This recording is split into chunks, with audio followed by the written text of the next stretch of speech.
Hello, this is DIY Reptiles, and today I'm going to be building a custom enclosure for my bearded dragon. This will be a bioactive enclosure eventually, but today I'm just going to be building the plywood bearded dragon enclosure, and this is completely custom and it's easy to do, and you don't have to deal with epoxy or anything because I'll be using pond liner.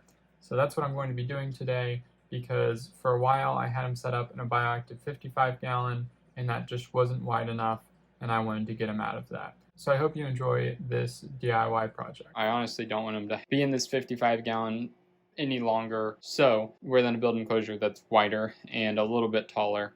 And to start off, I measured the area within the stand, the space that I have to use, and then I drew up a blueprint to match that space. So this enclosure will slide right into that area. It'll utilize all of the space that's there. The concept is that there is a frame, and then within that frame there is the base, and the base will be covered in pond liner, and it'll slide into the bottom of the frame to make the enclosure be able to hold humidity in the bottom. But since bearded dragons are arid, the rest can just be stained plywood, and that is the whole idea. That whole piece will slide right into the stand. The stand will provide a top and sides and everything, and the enclosure will fit into my room very nicely. This is the blueprint that I made.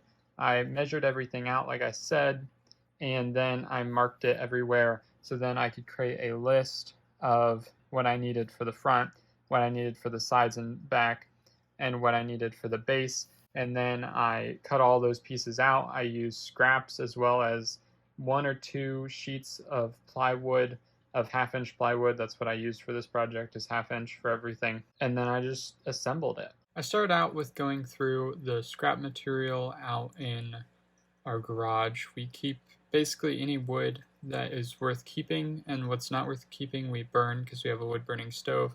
So we have a lot of scrap plywood and pallet wood and all different kinds of stuff, and I kind of just used for whatever when it'll work.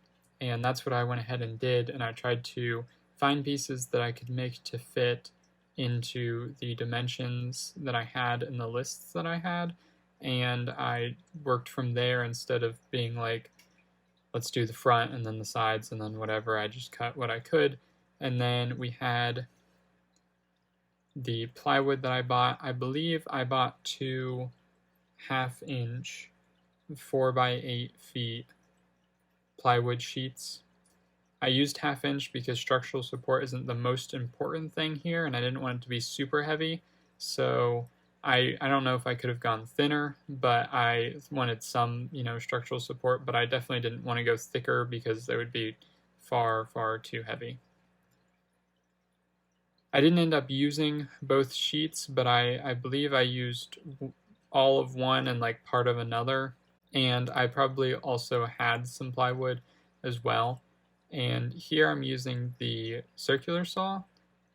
I'm not super great with it, so that's why I use a board to kind of outline where I need to cut, and then it's easy for me to go at it instead of doing it really roughly, and that's why I'm using all these clamps and everything. It takes a lot more time, but it gets you like straighter cuts, at least for me, just because I'm not very strong to just push it along. Once I had all the pieces ready, I started to do some assembling. I had to cut out some pieces after I'd already assembled it because there's a certain amount of give when you're putting things together that like you can't have absolutely everything and then assemble it, because everything I cut's probably a little bit off. So then when I go ahead and get it all together, I kind of had to then make some framework inside, like the top bit that will hold the metal wire on the top. That there'll be metal wire going across the top, and there's a frame that will hold that in. And I cut that after I put everything together, so then it was a little bit easier for me to have things actually properly fit together. Putting everything together was a little bit difficult just because propping the things up was a little bit difficult, and instead of using one piece of plywood for the bottom, the very, very bottom of the bottom, I used multiple pieces just so then I didn't have to cut into more of the rest of the plywood. Once I got the bottom piece and the framework settled, I went ahead and pre-drilled holes into the bottom, so then after I put the pond liner in it, then I will be able to just screw it right in without worrying about the screws going into the pond liner or through the pond liner, so that way I know that it will be water safe. Once I got everything built, I started staining and varnishing. I used a combination stain varnish to paint both the outside and the inside because I'm not going to be doing a background on the entire inside, just a good portion of it. And then I used a pond liner. I believe it was a 10-foot by 7-foot pond liner. And what you can do is you just fold it in the right way to make it look really nice and neat. And then I used a hand staple gun to staple it all into place. And then it's watertight on the inside and held in place on the outside.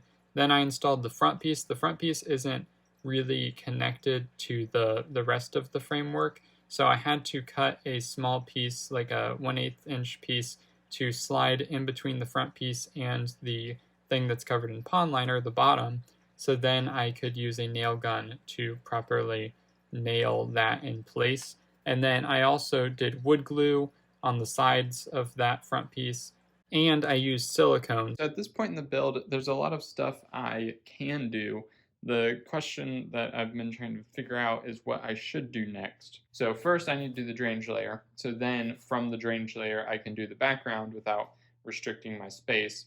And then I will be able to do the background without the screen restricting my space. And then I'll put the screen on, I'll put the doors on, and then I can essentially set it up. Like, that's pretty much it. So the problem is the background is kind of or not the background, the bottom, the drainage layer, is kind of a bit of a messy part of this. So I have this stuff and I have the carbon fiber window screen mesh to put over it that will hopefully not be able to just be ripped through by both the bearded dragon and the Russian tortoise because they both like to dig. But the problem is I'm not building it completely out of this. This obviously isn't enough, but I am building it off of the one that's already in the bearded dragon tank. So the first thing I need to do is I need to take Richard out and work on removing all of the soil and everything from his tank, and then taking out the drainage layer and building off of it with this, then covering it with that, and then making it fit in here, which shouldn't be too hard. I just have to add like 3 inches to, or 5 inches to it, or something like that, to make it the size of this essentially. Now that the drainage layer is done, I can do the background, but I'm doing the background and setting everything up in a different video. So now I am cutting out the piece of wire to then use the staple gun to staple it to the top of the tank. And now that it is on, I can go ahead and work on the doors. And these are actually windows that we got for free at some point, and they're just gonna go over the whole space very perfectly. But I do need to clean them, so I think I'm gonna do that. Spent like 40 minutes cleaning these, and I think it was worth it. They look a heck of a lot better, and it's actually pretty amazing. And the paint is slightly chipping off, which is an ideal, but there's a lot that I could do to these. I don't think I'm gonna do anything. I think I'm just gonna put them on there. I'm pretty excited that I can use these because it's just one less thing to have to mess with. Installing the doors was a bit of a hassle. I'm sure there were easier ways to go about this, but first I measured the doors exactly, and I kind of needed to figure out where I was going to put the hinges, and I did all kinds of measuring and everything, and I finally found a place where like, these are 2 areas the hinges should go, and then I roughly put them there, and I screwed those in first into the framework, and then I tried to put the doors onto those, which wasn't a super easy thing to do, mostly because The doors didn't always match up when I brought them down, but eventually I got them to match up, and then I tried to install a lock, but this lock did nothing because it's a latch, and when I moved it over, the doors just swung open, so that was a whole big waste of time, and I ended up having to change both the hinges a little bit and find a new lock once I get the enclosure in place. But before I can get the enclosure in place, I need to clean out the area it is to go, and I had a bunch of wood sitting behind Richard's 55-gallon enclosure, so I removed the 55-gallon enclosure. Then I had to remove all the wood and put it somewhere else in my room. This is just sanitized wood that I have for future enclosures. Then I vacuumed and swept and wiped down that area just so it was clean, even though I probably won't really see it again for a long time. I want to make sure everything was clean and cleaned up because I won't be able to get back there anymore once this thing is in place. And here we have the finished thing. I mean, it's not set up yet, but it's fully built. And this is what this whole process has been working towards, is this thing being built. And as you can see on the inside, the background and everything is in place. But like I said, that's going to be another video. I'm doing both the background and the inside and all that wood stuff, as well as adding in the animals and adding in the dirt and that whole process in another video, because I didn't want this video to be too long and I wanted all the important parts, including the cat, to be in this DIY building video.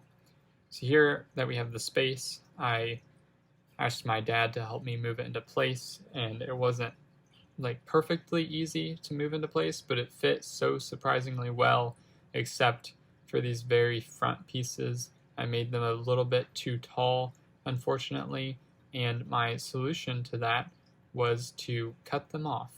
So that's what I did. I just used the saw, and I got shavings all over my room, and I just cut them off, and then we could hit it into place. It wasn't super easy, as I said, but I've had to kind of take it out before, and the whole enclosure kind of shifts to fit into this space, which is fine, but what that does is it kind of messes up the doors a bit, so the doors are kind of janky, and that's something I had to fix as well.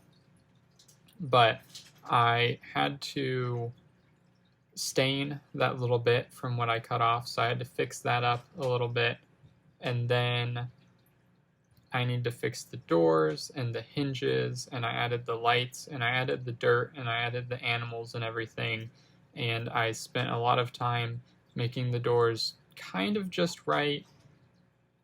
They were a pain. Once you put hinges in place, it's really hard to kind of adjust that in any way, and I kind of had to try to do that, and that was very much a pain, but I eventually got it to a place that I liked it after a lot of trial and error. And then as well, to finish up everything, I added in things that would keep the doors closed when I went ahead and closed them. So they're the cabinet closer deals. This will prevent Richard from being able to get out, and it'll make it very easy to open up the enclosure as well. And it works very well, and I haven't had any problems with it. The doors could certainly be made of other things. I could have done glass. I think he would have made a lot of noise on the glass if I used glass, and I did a frame, but that would have taken a lot longer than using these things I already had, but it's very possible. I could have used plexiglass. He would have scratched up plexiglass like crazy. The problem with these screen things is that he climbs on them. They file down his nails, which is kind of nice, but almost too much, which is kind of not nice. And he's so loud with the things. He scratches on it, and it's really loud, and it happens like a lot. And that's a problem, but I don't really know what to do about it. He also kicks out dirt through it, so there's that. But that is the end of this video. I hope you enjoyed. If you did, like it down below. If you have any comments or concerns, put in the comments below. And if you want content like this, put it in the comments below, and also subscribe for the next video, and have a fantastic day.